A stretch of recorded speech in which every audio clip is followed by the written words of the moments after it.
Recently, Skid Row announced that Lzzy Hale would be fronting the band for 4 shows for 2024. During a recent interview with Terry Carr of New Jersey radio station 105.5 WDHA, she said she most likely will be staying for longer than the 4 shows. Lzzy said the following: "You never know. I will say something that most likely will happen is that these will not be the only 4 dates you ever hear. I will say that. As far as me being the permanent member of Skid Row, we're gonna all have to find a plateau in our schedules to do that. But you never know. Sounds like a pretty good gig for me, if I ever get to that point."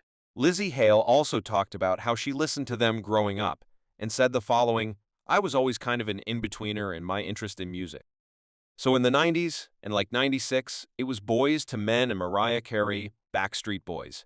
Britney was about to come out, that whole thing. I wasn't interested in that. I was interested in 80s, big hair, rock and metal.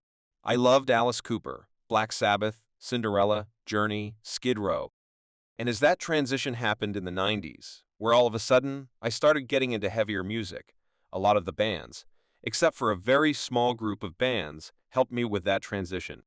And Skid Row was one of them, because they were not so in their 80s bubble, and in the time that came before that they couldn't see what was happening in the world, and they couldn't see what the dark-seated underbelly that we were all feeling in the 90s. So they really helped bridge that gap for me.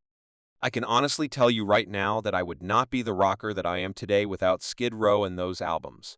Because not only did they have those beautiful melodies and the vocal prowess and the riffs and the loud noise that I loved, but then the subject matter they were talking about was always very real, and it hit me at the right time in the right place. What do you think? Do you think Lzzy will do well